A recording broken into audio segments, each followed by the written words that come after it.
Hi folks, welcome to another little chat from me.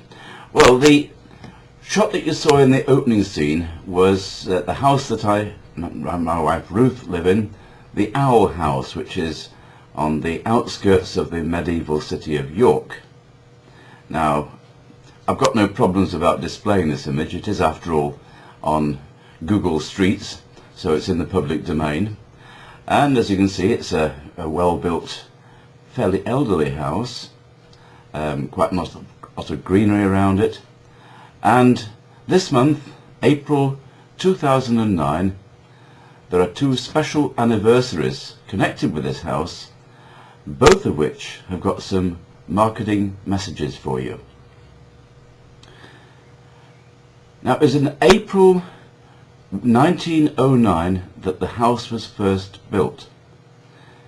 It was built as a pair of semi-detached houses, and it was the first development outside the medieval village of Osbaldwick, which goes back to Viking times.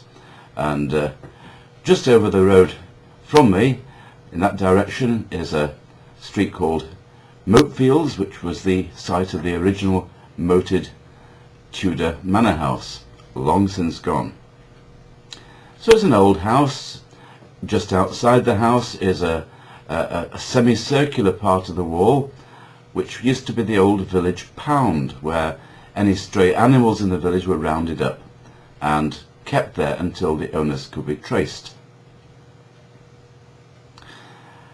So, where is this all leading to?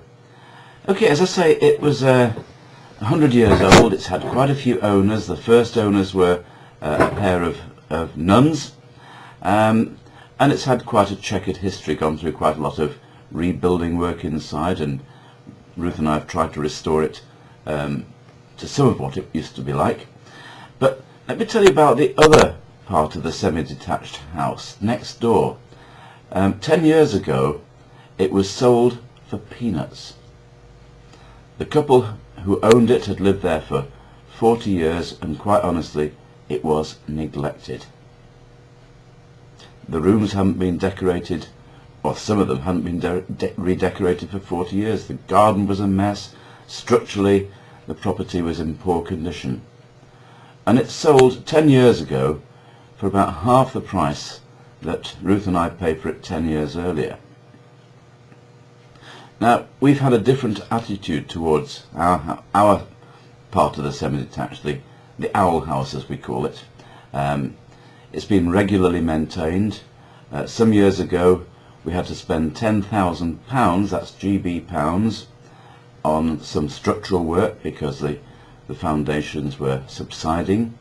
About 5 or 6 years ago we spent another £5,000 or £6,000 on a completely new slate roof. The rooms are regularly redecorated. The garden is maintained. Okay, we get a garden room from time to time. And basically we've looked after the house. Now, what's the message here in terms of internet marketing? Well, basically, you have to look after people. Property is one thing, people is another, but they both need tender, loving care. So, starting with visitors to your website, are you looking after them? Are you making sure that their needs are catered for? Let me give you an example.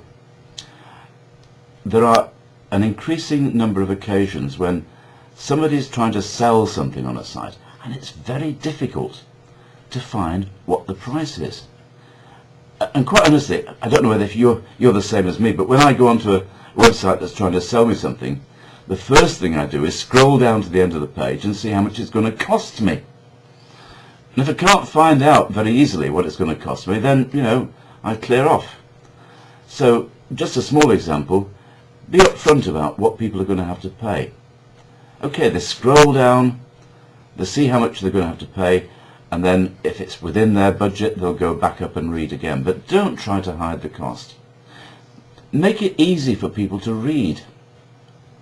Use lots of white space, use short paragraphs, use bullet points.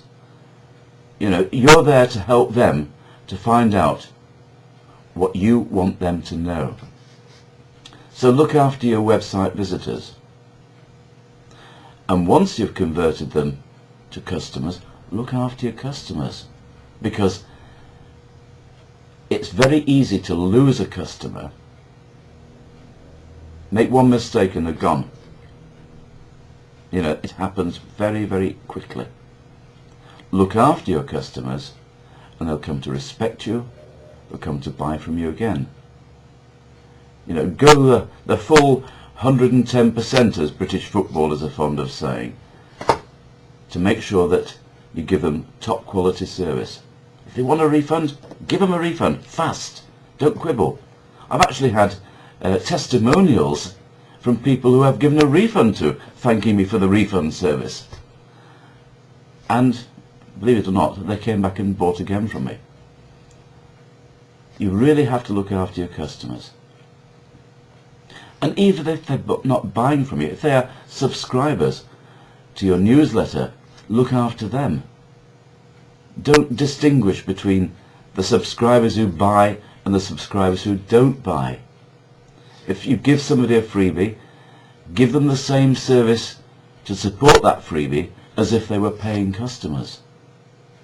Because one day, they might be. So the whole point about the comparison between looking after a house and looking after people that you come in contact with online, or even offline as well, of course, but I'm talking about online. The whole point of the comparison is that you maintain the value. Now, I don't want to be cynical and just think of people as being worth so much to me. That's not the way I deal with people. But it happens. Give to people genuinely, and they will give back to you. I've found that so many times. So that's one of the anniversaries of the Owl House. What about the second one? Well, 20 years ago, in April 2009, was when we first moved into the Owl House. There was myself, my wife Ruth, my son Andrew, my daughter Christine. Both the children were still at school. We'd come from a very cramped little house where I just set up my own business as a marketing consultant and working from a back bedroom, as one does.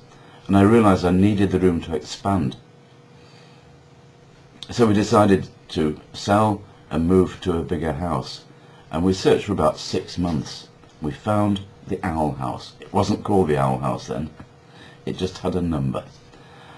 And we fell in love with it.